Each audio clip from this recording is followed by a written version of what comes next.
With reference to the British rule in India, consider the following statements. With reference to the British rule in India, consider the following statements.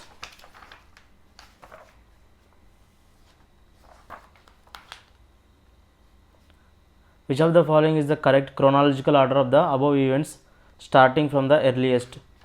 English East India Company acquired Diwani of Bengal.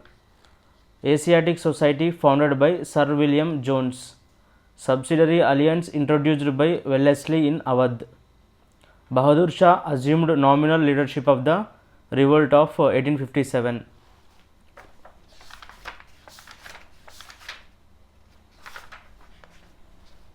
The correct chronological sequence of the events is the Battle of Buxar, October 22, 1764, ended with the signing of Treaty of Allahabad in 1765.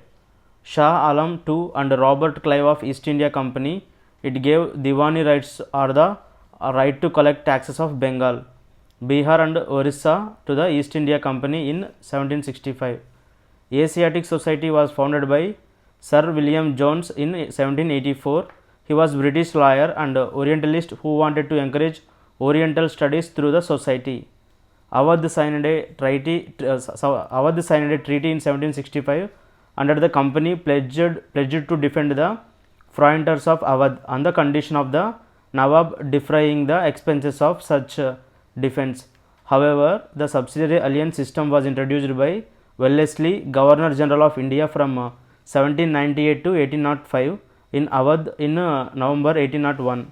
During the revolt of 1857, rebel troops from the city of Meerut seized Delhi and asked Bahadur Shah to accept nominal leadership of the revolt. He accepted it on 12th May 1857. Later, he was arrested by the British Army after it captured Delhi in September 1857.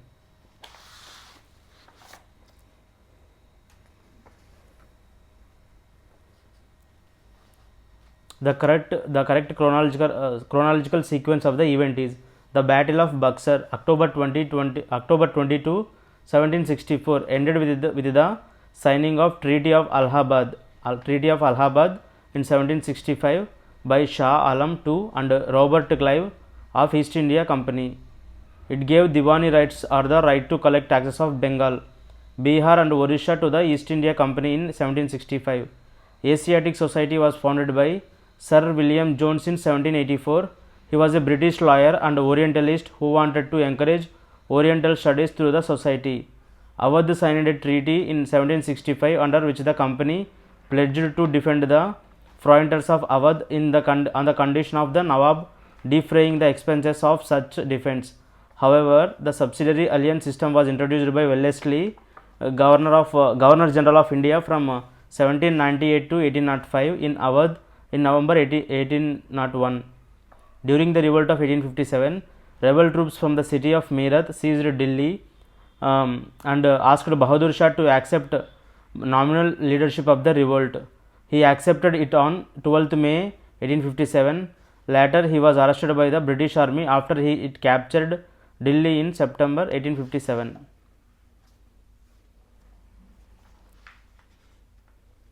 With reference to the revolt of 1857, consider the following statements. With reference to the revolt of 1857, consider the following statements. Maulvi Ahmadullah Shah led a battalion in the Battle of Chinhat in which the British forces were defeated.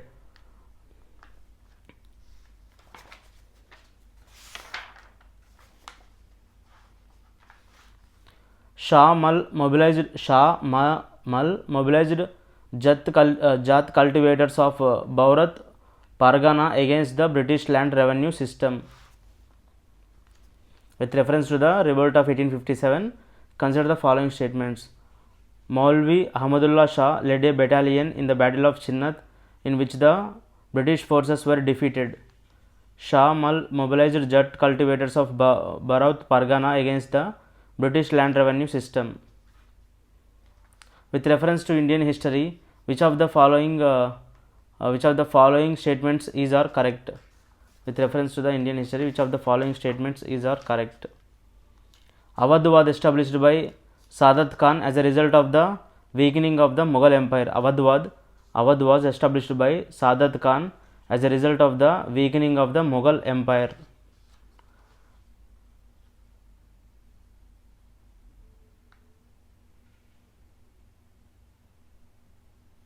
Which of the following was not the outcome of the Battle of Buxar 1764? Which of the following was not the outcome of the Battle of Buxar 1764?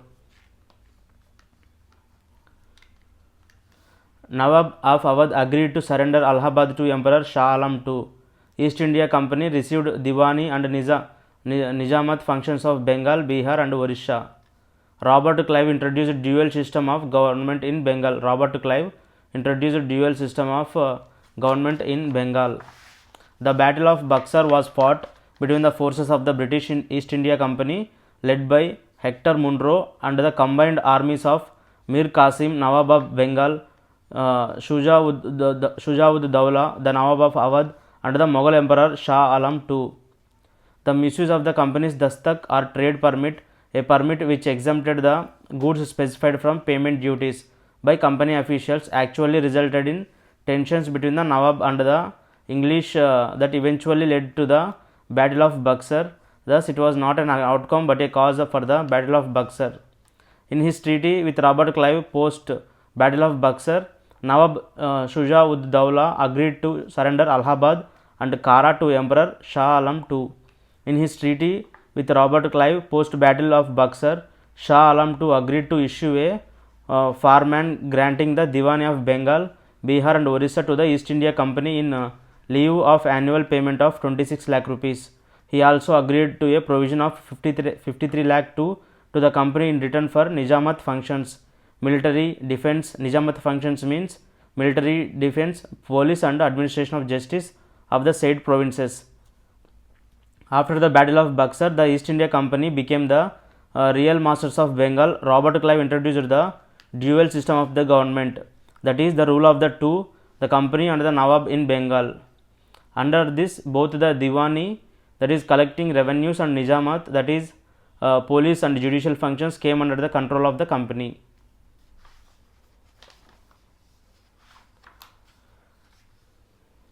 With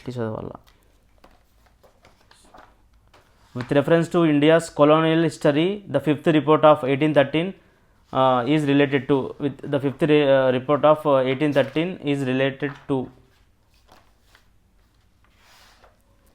the administration activities undertaken by the East India Company. The administration activities undertaken by the East India Company. With reference to India's colonial history, the fifth report of 1813 is related to the administration activities undertaken by the East India Company. In the 18th century, many political groups argued that the conquest of Bengal was benefiting only the East India Company but not the British nation as a whole. The British Parliament passed a series of acts to regulate and control company rule in India. It forced the company to produce regular reports on the administration of India and appointed committees to inquire into the affairs of the company. The fifth report was one such report produced by a select committee. It became the basis of intense parliamentary debates on the nature of the East India Company's rule in India. It was submitted to the British Parliament in 1813. The fifth report is a part of series of reports on the administration and activities of the East India Company in India. It reproduced petitions of Jamindars and riots, reports of collectors from different districts, statistical tables on revenue returns, and notes on the revenue and judicial administration of Bengal and Madras, present day Tamil Nadu, written by officials. In the 18th century, many political groups argued that the conquest of Bengal was benefiting only the East India Company but not the British nation as a whole. The British Parliament passed a series of acts to regulate and control company rule in India. It forced the company to produce regular reports on the administration of India and appointed committees to inquire into the affairs of the company. The fifth report was one such report produced by a select committee. It became the basis of intense parliamentary debates on the nature of the East India Company's rule in India. It was submitted to the British Parliament in 1813. The fifth report is a part of the series of reports on the administrative and activities of the East India Company in India. It reproduced petitions of Jamindars and Ryots, RYOTS, Ryots, reports of collectors from different districts, statistical tables on revenue returns, and notes on the revenue and judicial administration of Bengal and Madras, present day Tamil Nadu, written by officials. With reference to Tippu Sultan, consider the following statements. With reference to Tippu Sultan, consider the following statements.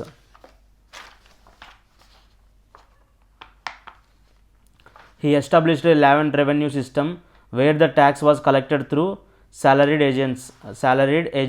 He is considered a pioneer in the use of rocket artillery in India. He sanctioned funds for the repair of the Sringeri temple.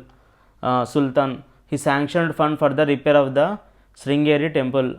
He is considered a pioneer in the use of rocket artillery in India. He established a land revenue system where the tax was collected through salaried agents.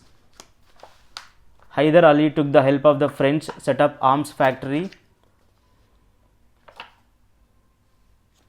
Set up an arms factory in Dindigul, now in Tamil Nadu, and also introduced Western methods of training for his army. Tippu Sultan, eldest son of Hyder Ali and ruler of Mysore, organized his army on the European model with Persian words of command. Tippu Sultan introduced a number of administrative innovations during the rule, including his coinage, a new Mauludi lunisolar calendar,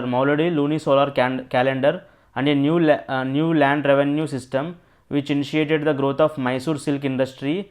He devised a comprehensive land revenue system based on a detailed survey and classification of land, in which the tax was imposed directly on the peasant and collected through salaried agents in cash, widening the resource base of the state. Tippu Sultan was a patron of science and technology and is credited as the pioneer of rocket technology in India. He expanded the iron cased Mysorean rockets and wrote a military manual explaining the operation of rockets. Tippu Sultan is also known to have protected Hindu temples with his own kingdom. He sanctioned funds for the repair of the Sringeri temple and installation of the idol of goddess Sarada. The idol had been damaged during a Maratha raid in 1791. अच्छा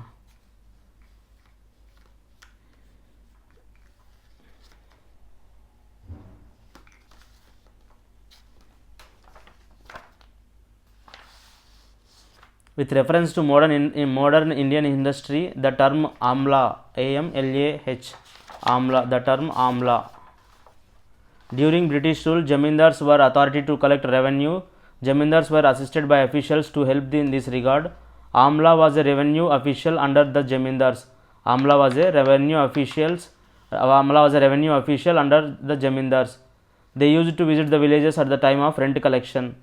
Amalaka is the crowning element found on the top of the Sikhara style temple. Goyendas were the spies appointed to help the superintendent of police during Lord Mayo's tenure. Revenue officials under Jamindars. Amla, revenue official under Jamindars. With reference to 18th century India, what are the differences between Joitars and Jamindars? The word Jamindar is derived from two Persian words, Jamin, land, Dar, holder. Jamindar means landholder. The system of Jamindari has its origin in Mughal administration that continued during British rule. In the permanent settlement adopted by the British, Jamindars had to pay the revenue demand that was fixed in perpetuity. In terms of this definition, they acted as a revenue collector of the state. Jamindar means revenue collector of the state. Joitars were the class of rich peasants who became dominant at the end of the 18th century. They controlled local trade as well as money lending, exercised immense power over the poorer cultivators of the region. Jamindars acted as revenue collector of the state. whereas Joitars were rich farmers who controlled local trade and money lending. Jamindar decided the land revenue rate for villages, whereas the Joitars were responsible for the administration of local justice. I think one only na. In the answer in the. With reference to the Paharias during the colonial period of India, consider the following statements. With reference to the Paharias, the Paharias were tribals who lived around the Rajmahal hills, subsisting on forest produce and practicing shifting cultivation, but they did not practice the settled agriculture as desired by the British. The life of the Paharias as a hunter, shifting cultivators, food gatherers was intimately connected to the forest. The Paharias refused to cut forests and were not in favor of a settled agricultural life. Therefore, the Santals were hired by the Jamindars in the 1780s to reclaim land and expand cultivation. The Santals were given land and persuaded to settle in the foothills of Rajmahal. By 1832, a large area of land was demarcated as Damini Kho. This was declared to be the land of the Santals. When the Santals settled on the peripheries of the Rajmahal hills, the Paharis resisted but were ultimately forced to withdraw deeper into the hills. The English East India Company was established as a trading company in 1600 by the charter issued by Queen Elizabeth I. The charter gave the company monopoly to trade in the East Indies. In 1612, Captain Thomas Best defeated the Portuguese in the Sea of Surat. Subsequent to their victory, the English established their first factory at Surat in 1613 under Thomas Aldworth. In 1717, Mughal Emperor Farrukhsiyar issued a farman called Magna Carta of the company, giving the English East India Company a large number of trade concessions in Bengal, Gujarat and Hyderabad. In Bengal, the company's imports and exports were exempted from the additional custom duties expecting the annual payment of 33,000 rupees as settled earlier. The company was permitted to issue dastaks, passes for the transportation of such goods. In 1668, the first French factory was established in Surat. In 1668, the first French factory was established in Surat. Later, another French factory was established in Masulipatam in 1669. After obtaining a patent from the Sultan of Golconda in 1673, the French obtained permission from Shaista Khan, the Mughal Shubadar of Bengal, to establish a township at Chandler Nagar near Calcutta. 18th century India was self-sufficient in handicrafts and agricultural products. On account of this, India did not import foreign goods on a large scale. On the other hand, its industrial and agricultural products were in good demand in foreign markets. Hence, its exports were more than its imports. Trade was balanced by import of silver and gold. Its item of exports included cotton textiles, raw silk and silk fabrics, hardware, indigo, saltpetre, opium, rice, wheat, sugar, pepper and other spices, precious stones and drugs. The items of import included pearls, raw silk, wool, dates, dried fruits and rose water from the Persian Gulf region, coffee, gold, drugs and honey from Arabic, tea, sugar, porcelain and silk from China, gold, musk and woolen cloth from Tibet, ivory and drugs from Africa and woolen cloth, copper, iron, lead and paper from Europe. 18th century India was self-sufficient in handicrafts and agricultural products. On account of this, India did not import foreign goods on a large scale. On the other hand, its industrial and agricultural products were in good demand in foreign markets. Hence, its exports were more than its imports. Trade was balanced by import of silver and gold.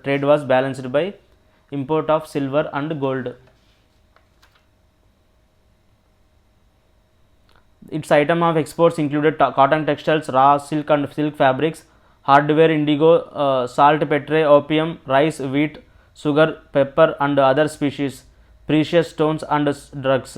The items of import included pearls, raw wool, dates, dried fruits, and rose water from the Persian Gulf region, coffee, gold, drugs, and honey from Arabia, tea, sugar, procline, and silk from China, gold, musk, and woolen cloth from Tibet, ivory and drugs from Africa, and woolen cloth, copper, iron, lead, and paper from Europe. Adi katha. In 1875, the peasants of Maharashtra, mainly from the Pune, Satara, and Ahmednagar districts, revolted against the corrupt practices of Gujarati and Marwari money lenders. The farmers of Deccan region of Western India suffered heavy taxation under the Royatwari system. While the American crisis continued, cotton produced in the Bombay Deccan expanded to meet the global demand. Between 1860 and 1864, cotton acreage doubled. By 1862, over 90% of cotton imports into Britain were coming from India. As the Civil War ended, cotton production in America revived and Indian cotton exports to Britain steadily declined. The condition worsened due to the government's decision to raise the land revenue by 50% in 1867 and a succession of bad harvests. In 1877, the government constituted the Deccan Riot Inquiry Commission. The commission reported that poverty and indebtedness were the main cause of the revolt. The government passed the Deccan Agriculturist Relief Acts of 1879 to pacify the movement and protect farmers against money lenders. Doctrine of lapse. It stated that the adopted son could be the heir to his foster father's private property, but not the state. It was for the paramount power, the British, to decide whether to bestow the state on the adopted son or to annex it. Though this policy is attributed to Lord Dalhousie, 1848 to 56, he was not its originator. It was a coincidence that during his tenure several important cases arose in which the doctrine could be applied. Dalhousie showed too much zeal in enforcing this policy, which had been theoretically enunciated on some previous occasions. For example, in 1824, princely state of Kittur was annexed under this doctrine. 7 states were annexed under the doctrine of lapse. The most important of these were Satara 1848, Jhansi and Nagpur 1854. The other small states included Jaitpur, Bundelkhand, Sambalpur, Odisha, and Bhagat, Madhya Pradesh. अच्छा,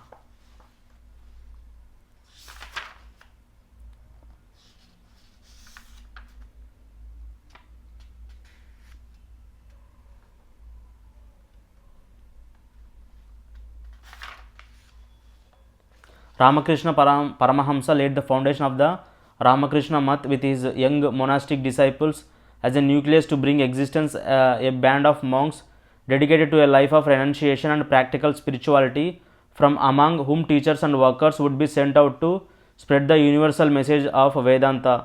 Swami Vivekananda, after Ramakrishna's death, founded in the Ramakrishna Mission in 1897. Swami Vivekananda advocated for a healthy balance between spiritualism and materialism, envisaging a new culture for the whole world. He called for a blend of the material of the West and the spiritualism of the East into a new harmony to produce happiness for mankind. Vivekananda was a great humanist and used the Ramakrishna Mission for humanitarian relief and social work. The mission stands for religious and social reform. Vivekananda advocated the doctrine of service, the service of all beings. The service of Jiva, living objects, is the worship of Shiva.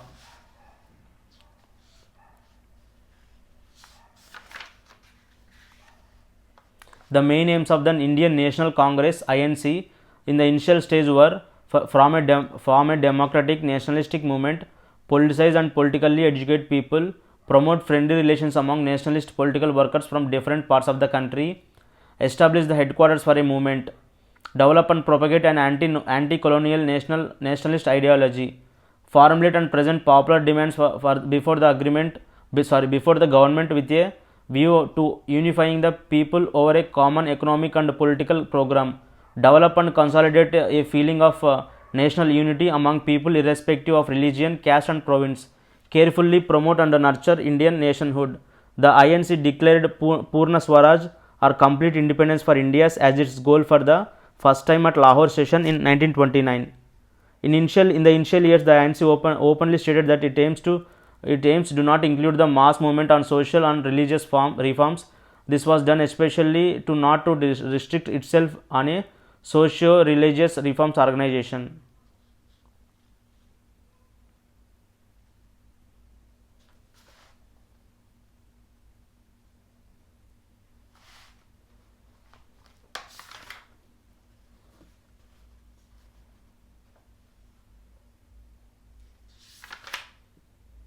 The Morley-Minto reforms 1909. The Minto-Morley reforms enlarged the deliberative functions of the legislative councils at both the central and provincial levels. The legislatures are now allowed to pass resolutions, ask questions and supplementaries, vote separate items in the budget and move resolutions on the budget. The Indian Councils Act of 1909, also known as Morley-Minto reforms, also provided separate representation of presidency, corporations, chambers of commerce, universities and jamindars. The Montagu-Chelmsford reforms of 1909 provided limited suffrage to women property holders but it did not give women the right to contest elections. In Britain itself, women got the right to vote only in 1918. The Government of India Act of 1919 allowed the Provincial Council to decide whether women could vote provided they met stringent property, income or educational criteria. Between the year 1919 and 1929, all of the British provinces and the princely states granted women the right to vote. అట్లా జరిగిందన్నమాట.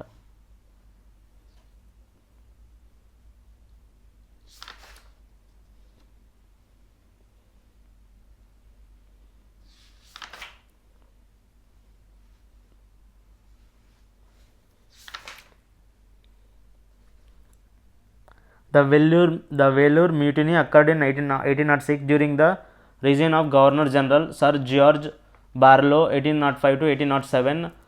The mutiny occurred when the Sepoys protested against the interference in their social and religious practices and raised a banner of revolt unfurling the flag of the ruler of Mysore. The Kuka movement was founded in 1840 by Bhagat Jawahar Mal in western Punjab. A major leader of the movement after him was Baba Ram Singh. The movement, which started as a religious purification campaign, transformed into a political campaign after the British took Punjab.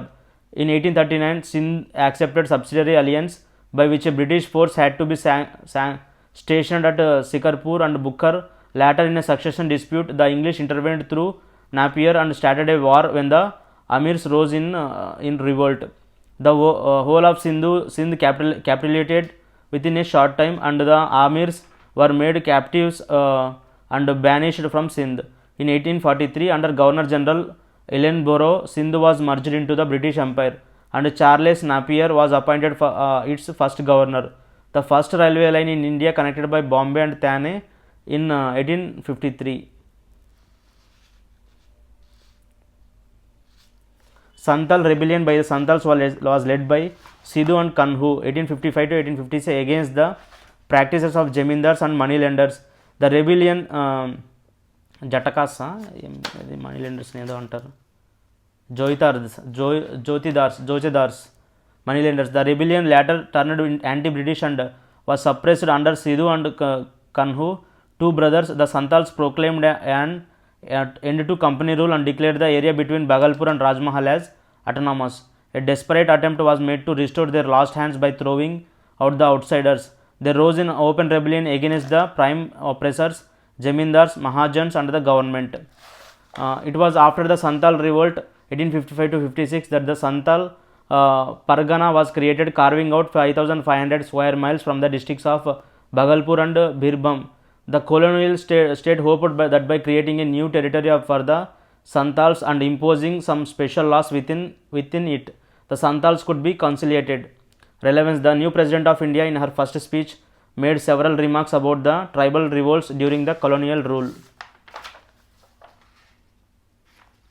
The Government of India Act 1919, also called the Montagu-Chelmsford reforms, separated for the first time the provincial and central budgets, with the provincial legislatures being authorized to make their budgets.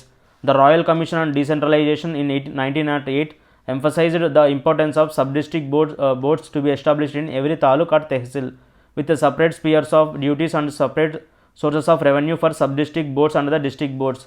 It also emphasized that village panchayats should be entrusted with more powers like judicial jurisdiction in petty cases, incurring expenditure on minor village works, village schools, small fuel and fodder reserves, etc. It urged the withdrawal of existing restrictions on their powers of taxation. The municipalities might undertake the responsibility for primary education. In 1882, Viceroy Ripon provided for the division of all sources of revenue into three groups: general, going entirely to center; provincial, going entirely to the provinces; and those to be divided between the center and the provinces.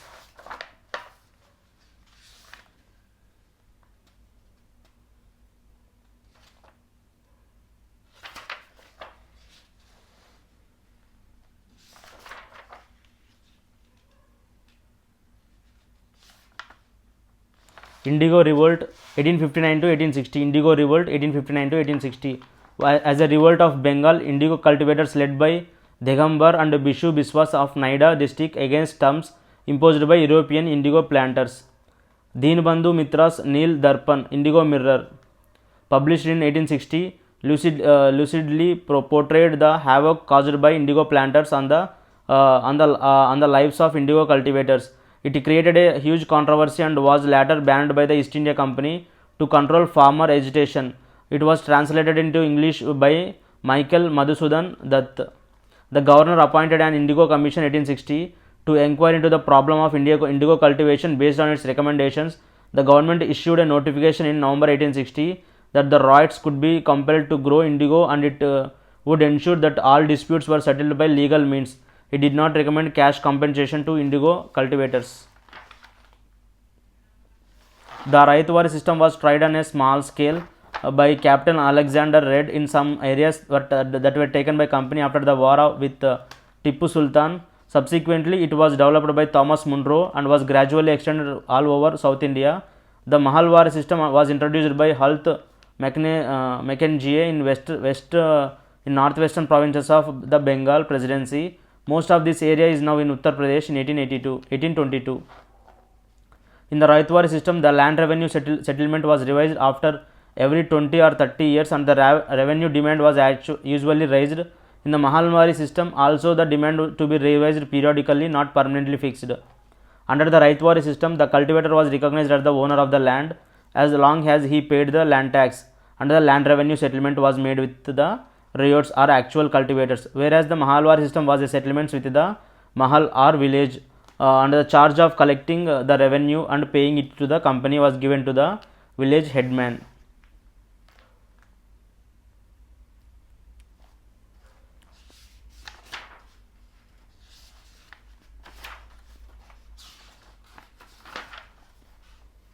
The doctrine of lapse was given by Lord Dalhousie. Under it, the states that were annexed are Satara 1848, Jaitpur and Sambalpur 1849, Bhagat 1850, Bhagat Madhya Pradesh, Sambalpur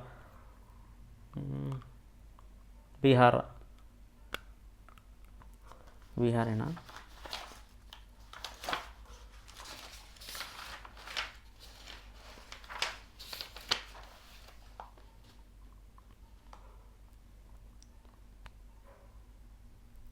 Sambalpur Odisha, Bhagat Madhya Pradesh, Jaitpur Bundelkhand.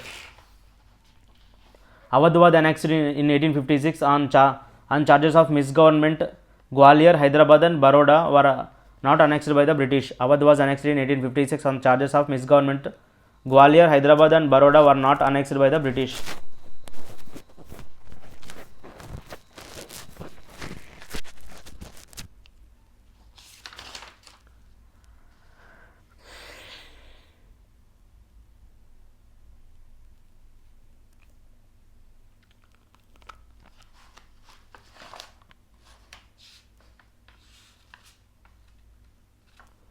Polygars Revolt 1795 to 1805.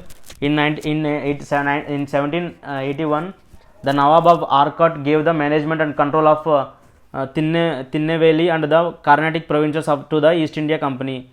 The first revolt of the Polygars against the company was basically over taxation, but had a larger political dimension in that the English considered and treated the Polygars as enemies.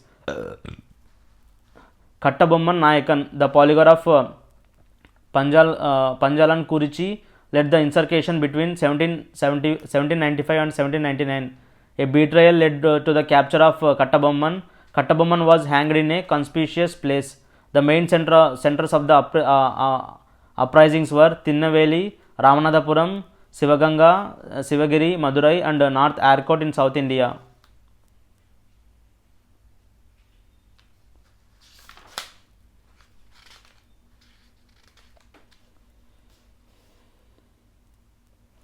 In 1931, when the civil disobedience movement was suspended, a temple entry movement was organized in Kerala. Inspired by Kelappan poet Subramanyam Tirumambu, the singing sword of Kerala led a group of 16 volunteers to Guruvayur. Leaders like P. Krishna Pillai and A.K. Gopalan were among the Satyagrahis. Finally, on November 12, 1936, the Maharaja of Travancore issued a proclamation throwing open all government-controlled temples to all Hindus. A similar steps taken by Sri Rajagopalachari administration in Madras in 1938. In 1814, Raja Ram Mohan Rai started the Atmiya Sabha, Society of Friends to Raja Ram Mohan Rai to nurture philosophical discussions on the idea of monotheism in Vedanta and to campaign against idolatry, casteism, child marriage and other social ills. The Atmiya Sabha would make way for the Brahmo Sabha in 1828, set up with Devendranath Tagore, Rabindranath Tagore's father. He applied the principles of rationalism to other sects, SECTS, also particularly to the elements of blind faith in them. In his Percepts of Jesus 1820, he tried to separate the moral and philosophical message of the New Testament, which he praised from its miracle stories. Raja Ram Mohan Rai did much to disseminate the benefits of modern education to his countrymen. He supported David Hare's efforts to found the Hindu College in 1817, while Raja Ram Mohan Rai, his English school taught mechanics and Voltaire's philosophy. In 1825, he established a Vedanta college where courses in both Indian learning and Western social and physical sciences were offered. It was Sri Narayana Guru and not Raman Rai, a social reformer from Kerala, who gave the slogan "One caste, one religion, one God." Sri Narayana Guru from Kerala gave the slogan "One caste, one religion, one God." In 1830, Raja Ram Mohan Rai travelled to the United Kingdom as an ambassador of the Mughal Empire to ensure that Lord William Bentinck Bengal Sati regulation banning the practice of Sati was not overturned. In addition, he persuaded the British government to increase the Mughal emperor's stipend by 30,000. In 1831, the Mughal emperor Akbar II conferred the title Raja on him.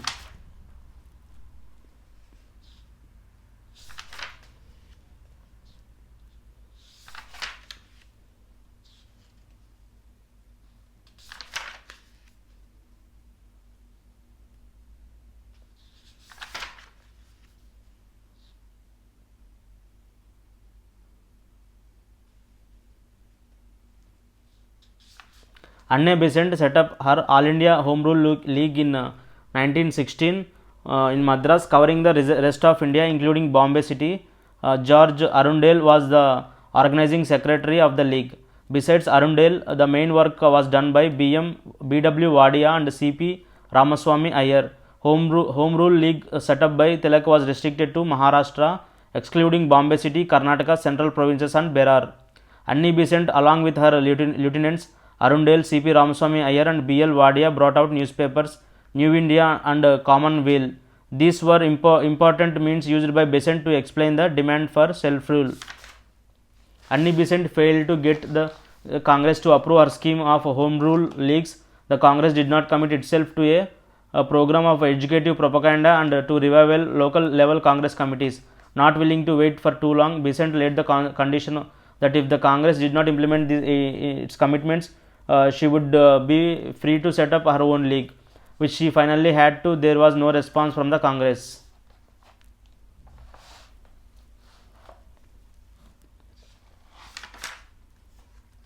The Lucknow Pact,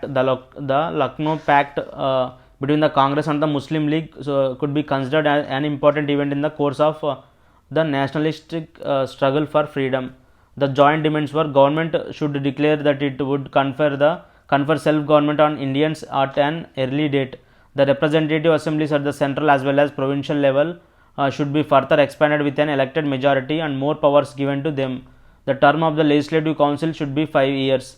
The salaries of the Secretary of State for India should be paid by the British treasury and not drawn from Indian funds.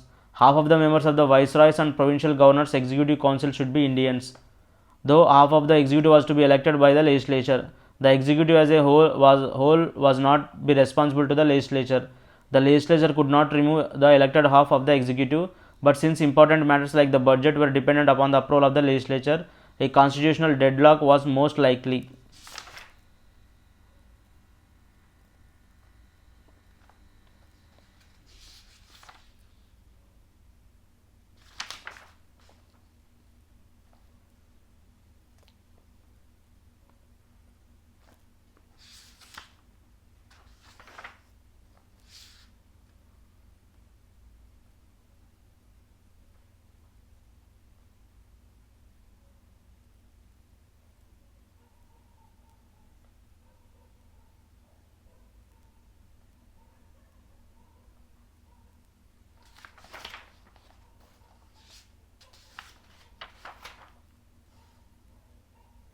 The Government of India Act of 1858 was enacted in the wake of the revolt of 1857.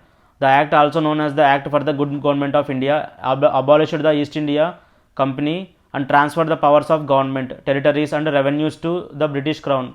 It provided that India henceforth was to be governed by and in the name of Her Majesty. It changed the designation of the Governor General of India to that of Viceroy of India. He was the direct representative of the British Crown in India.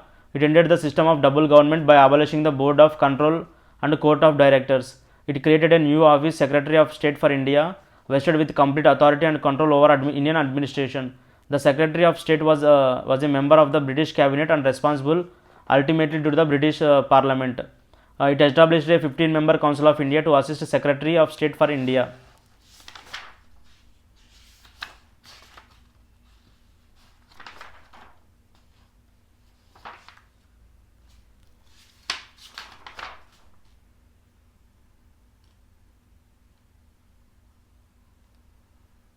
British India was a region of Asia that included the following present-day countries as British governed areas are the princely states whose foreign policy was controlled by Britain, Bangladesh, India and Pakistan. The countries whose foreign policy was controlled by Britain but which were never part of British Empire were Afghanistan 1879 to 1919, Bhutan 1910 to 1949, Nepal 1816 to 1923. The following were British colonies at the same time as British India: Maldives 1796 to 1965, Sri Lanka 1815 to 1948. During the First World War, prominent leaders like Bal Gangadhar Tilak, Annie Besant, G.S. Carpenter, Sir S. Subramanian Iyer, Joseph Baptista, George Arundale and Muhammad Ali Jinnah get together and formed the All India Home Rule League along the lines of the Irish Home League. They decided that it was necessary to have a national alliance that would work throughout the year. Their main objective of demanding self-government or home rule for all of India within the British Commonwealth. Two home rule leagues were launched, one by Bal Gangadhar Tilak and other by Annie Besant, both with the aim of beginning a new trend of aggressive politics. The home rule agitation was later joined by Motilal Nehru, Jawaharlal Nehru, Bhulabhai Desai, Chittaranjan Das, K. M. Munshi, B. Chakravarti, Saifuddin Kichlew, Madan Mohan Malaviya, Muhammad Ali Jinnah, Tej Bahadur Sapru and Lala Lajpat Rai. During the First World War, prominent leaders like Bal Gangadhar Tilak, Annie Besant, G.S. Carpenter, Sir S. Subramanian Iyer, Joseph Baptista, George Arundale and Muhammad Ali Jinnah get together and formed the new All Indian Home Rule League along the lines of the Irish Home Rule League. They decided that it was necessary to have a national alliance that would work throughout the year. Their main objective of demanding self-government or home rule of India within the British Commonwealth. Two home rule leagues were launched, one by Bal Gangadhar Tilak and the other by Annie Besant, both with the aim of beginning a new trend of aggressive politics. The Home Rule agitation was later joined by Motilal Nehru, Jawaharlal Nehru, Bhulabhai Desai, Chittaranjan Das, K. M. Munshi, B. Chakravarti, Saifuddin Kichlu, Maidan Mohan Malaviya, Muhammad Ali Jinnah, Tej Bahadur Sapru, and the Lala Lajpat Rai.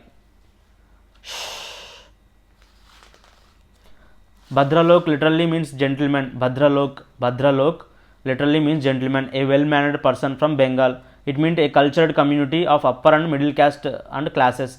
The middle class in Calcutta, not bound by ties of caste but rather by that of common economic interest, lifestyle and status, and composed of merchants, absentee landlords and professionals in the lower ranks of the company administration, and later in independent professions such as law and medicine, was heterogeneous, but it constituted itself as a recognizable group. The Bhadralok over the course of the 19th century, by virtue of its activities with relation to the state and society. The Bhadraloks primarily, though not exclusively, belonged to the three traditional upper castes of Bengal: Brahmin, Baijya and Kayastha. Wealth, English education and high status in terms of administrative service were the factors that led to the rise of his new aristocracy.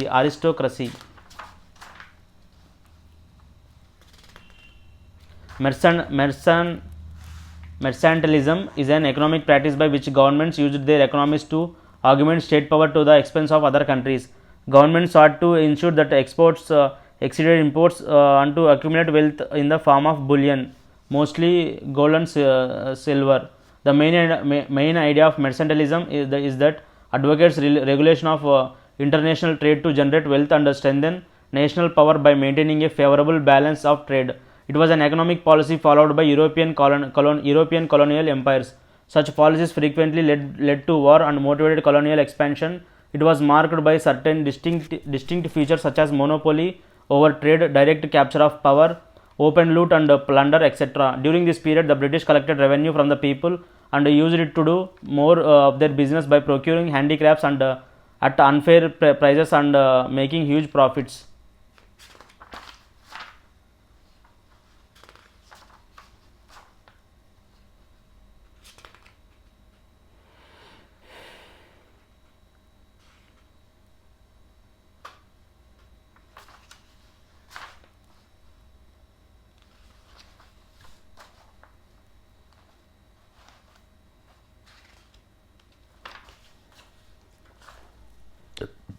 Important events under the tenure of Lord Ripon 1882-1884.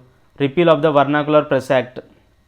The first Factory Act 1881 was passed to improve labour conditions. Continuation of financial decentralization. Government resolution on self-government. Ilbert Bill controversy. Appointment of Education Commission under chairmanship of Sir William Hunter. The Hunter Commission mostly confined its recommendations to primary and secondary education. Indian National Congress was established during the tenure of Lord Dufferin. Another important event of his tenure was that the Third Burmese War. Important events of his tenure of Lord Lytton included Royal Titles Act, Richard Stanchey Famine Commission, Queen Victoria assuming the title of Kaisar-i-Hind or Queen Empress of India, Vernacular Press Act 1878, Arms Act 1878 and the Second Afghan War 1878-80.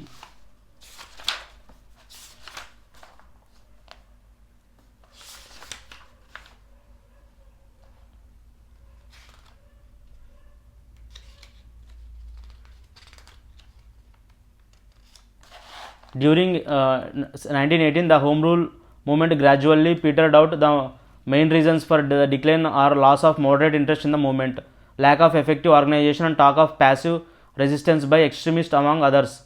In 1920, Mahatma Gandhi accepted the presidency of the All India Home Rule League and changed the organization's name to Swarajya Sabha. In 1920, the Swarajya Sabha was merged with the Indian National Congress.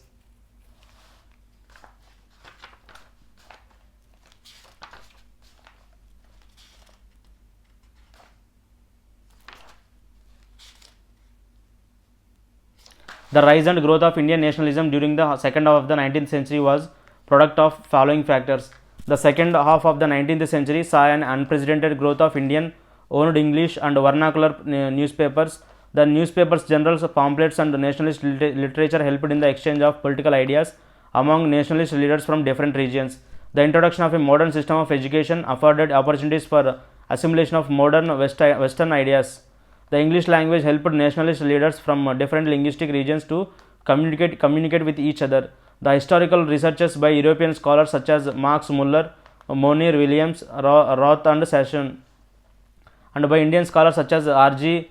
Bandarkar, R.L. Mitra, and later Swami Vivekananda created an entirely new picture of India's past. The self-respect and confidence so gained helped the nationalists to demolish colonial myths that India had a long history of servility to foreign rulers. Worldwide upsurge of the concepts of nationalism and right to self-determination initiated by the French Revolution. Rise of a number of nations on the on the ruins of the Spanish and Portuguese empires. Rise of a number of nations on the ruins of Spanish and Portuguese empires in South America, and national liberalization movement of Greece and Italy in general, and of Ireland are in particular deeply influenced by the nationalist ranks. The Indian Mirror was started as a fortnightly in 1861 under the patronage of Rabindranath Tagore, father of Rabindranath Tagore. A renowned barrister Barrister Manmohan Ghosh acted as the editor for the Indian Mirror. Bande Mataram was founded by Madam Bikaji Kama. The paper, along with the later publication of Talwar, was aimed at inciting nationalist unrest in India. In 1882, Ganapati Dikshitar Subramanya Iyer founded the Tamil weekly Swadeshi Mitran. Mook Nayak 1922 and Bahishkrit Bharat 1927 were two Marathi journals edited Dr. B.R. Ambedkar. Amrita Bazar Patrika was first published in 1868 by Sisir Kumar Ghosh and Motilal Ghosh in Bengal.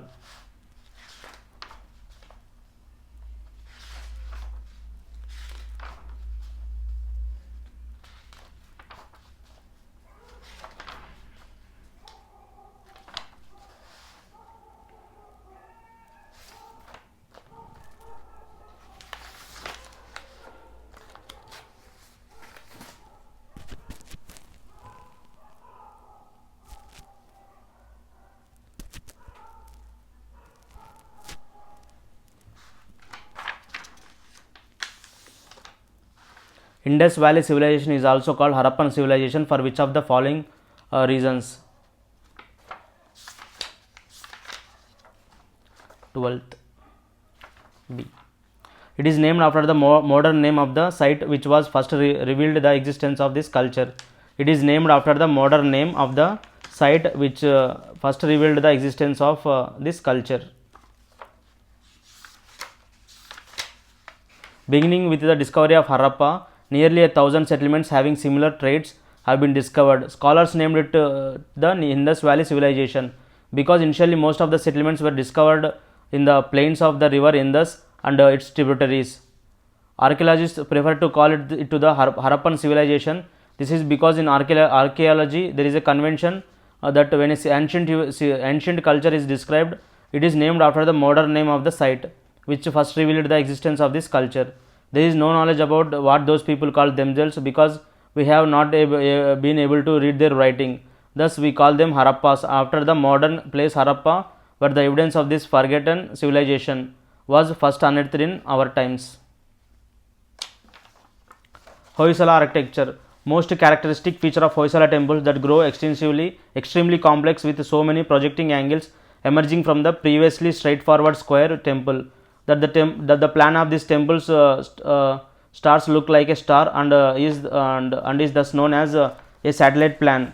Since they are made out of a soapstone, which is relatively soft stone, the artists were able to carve their sculptures intricately. This can be seen particularly in the jewelry of the gods that adorn in their temple walls. Hoysala temples were sometimes called hybrid or Vesara, as their unique styles seems neither completely Dravid or Nagara, but somewhere in between. Vesara style combined features of both the Nagara school and Dravidian school and resulted in a hybridized style. Halebeedu, formerly known as Dwara Samudra, was the ancient capital of the Hoysalas. The Hoysala dynasty ruled over much of South India for close to 200 years, and during this time They built both the Hindu as well as Jain temples. The Hoysaleshwara temple or the Halebid temple poised on a star-shaped base on the lawn is an architectural marvel. This twin-shrine temple is perhaps the largest Shiva temple built by the Hoysalas. Its base consists of 8 rows of friezes carved with elephants, lions, horses, and floral scrolls. Its walls are adorned by intricately carved Hindu deities, sages, stylized animals, birds, and friezes depicting the life of Hoysala king.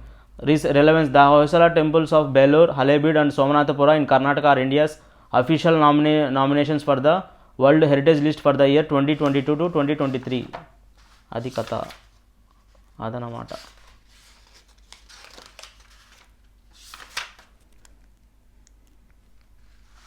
Kavi painting, Kavi, Kavi painting in the is a form of wall art. Kavi painting is a form of wall art done by bright red and white shades and founded in the Konkan region of the country, especially in the temples of Goa, Maharashtra, and Karnataka.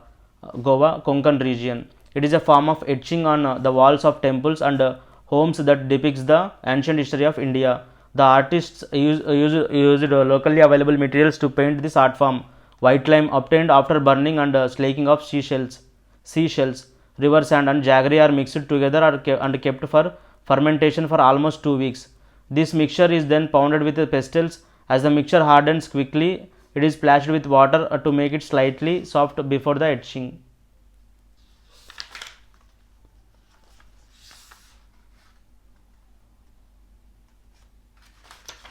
The Gupta period reflects creative enthusiasm and deep sense and awareness of beauty. These are evident in the following surviving specimens: the Dashavatara temple at Diogar in Jhansi district, Bittargan temple near Kanpur, Vishnu temple at Tigwa, Jabalpur district, Madhya Pradesh, Shiva temple at Bhumara, Satna district, Madhya Pradesh, and Koh, KHOH, Bharatpur district, Rajasthan, Parvati temple at Nachna Kutara, Panna district, Madhya Pradesh, temple dedicated to the sun god at Ashtamaka, Satna district, Madhya Pradesh, and Mandsaur, MP, Madhya Pradesh. Eksha temple at Padmavati, modern Pavaya near Gwalior, Madhya Pradesh.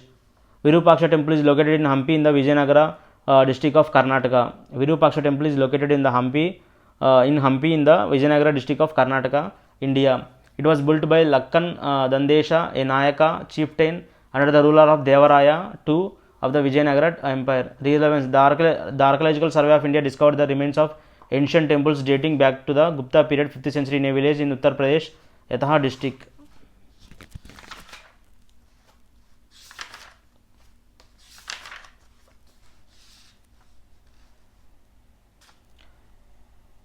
Janapada Nivesha was the policy adopted in the Mauryan period and to encourage the expansion of agricultural land.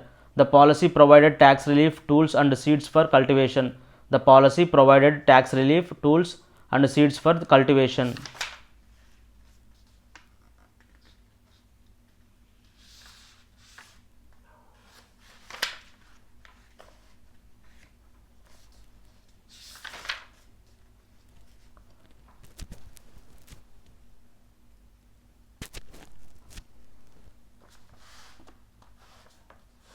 The Indus Valley pottery consists chiefly of very fine wheel made wares, very few being handmade. Plain pottery is common, that then painted ware. Plain pottery is generally of red clay with or without a fine or red or grey slip. It includes knobbed ware ornamented with rows of knobs. The black painted warehouse has a fine coating or red slip on which geometric and animal designs are executed in glossy black paint. The purpose of producing seals was mainly commercial during the Indus Valley civilization. It appears that the seals were also used as amulets, carried on the persons of their owners, perhaps as modern day identity cards. The standard Harappan seal was a square plaque 2 into 2 square inches made from steatite. Every seal is engraved in pictographic script.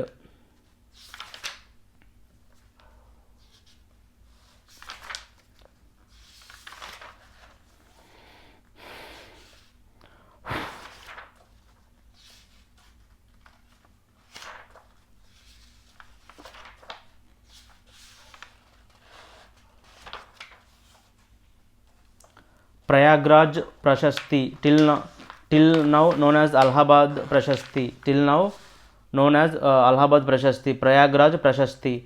In prose and verse is a retrospective glowing account of Samudragupta's personality, personal qualities, greatness and glorious exploits. It is the most important source which gives us information about the accession and conquest of Samudragupta. It was composed by his court poet Harisena, who composed 33 lines which were engraved on a pillar. It is incised in Sanskrit language and Brahmi script. The idea of Varna divided social order became the norm. The position of women of higher Varna was lower in position than the men of the same Varna. The position of women of higher Varna was lower in position than the men of the same Varna. The woman in a family was expected to function as an ideal wife and mother. In text, women were even considered to be of the same category as the Shudras. However, the position of Shudras improved slightly during this period. They were now permitted to listen recitations of the Ramayana, Mahabharata and Puranas, but not the Veda, which was still considered sacred. The idea of Varna divided social order became the norm. The position of high Varna in the mention of same Varna. Okay.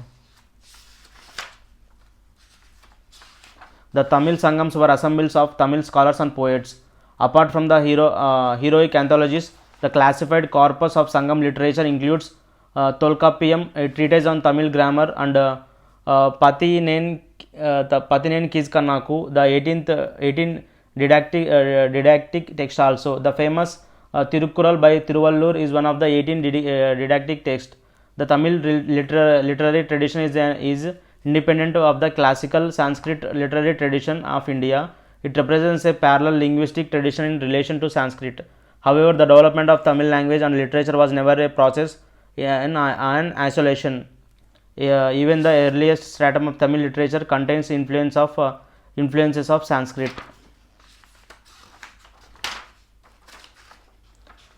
Nagabandha mudra is an important posture in Manipuri dance form. In this mudra, the body is connected through curves in the shape of 8. When both hands held in Sarpa Shirsha Hasta are crossed at the wrist, we got the Nagabandha hand gesture. This gesture is used to show how the snakes twine and their nature of coiling and encircling. Kataka Mukha Hasta is one of the principal mudra of Bharatanatyam. In these 3 fingers are joined to symbolize Om. The Tribhunga posture and the Chowk posture are 2 basic postures of Odissi dance form. The Tribhunga is very feminine stance where the body is deflected as the neck, torso and the knees. The Chowk is a position imitating a square, a very masculine stance with the weight of the body equally balanced. The Tanjore school is famous for special decorative